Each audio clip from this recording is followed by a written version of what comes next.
Dati masakit syempre, kumbaga, obligasyon ko ba silang bigyan? Pero ngayon, nasanay na rin ako kasi kung ang priority ko naman yung pamilya ko lang eh. Kumbaga, dead man na lang kasi hindi nila marirealize yung kung hindi sila nakarating dito. Kumbaga, dati ganun din ako eh. Kumbaga, pag hindi ako nakakatanggap sa mga kamag-anak ko, masama yung loob ko. Pero nung nandito na ako, ngayon naiintindihan ko na kung bakit.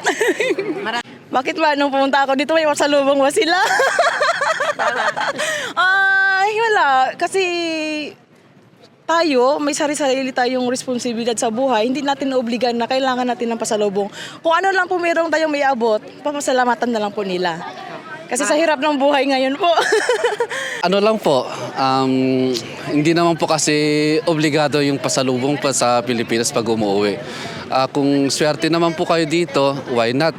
Kung wala po talaga, next time, ganun na lang po siguro. Follow for more One Filipino TV.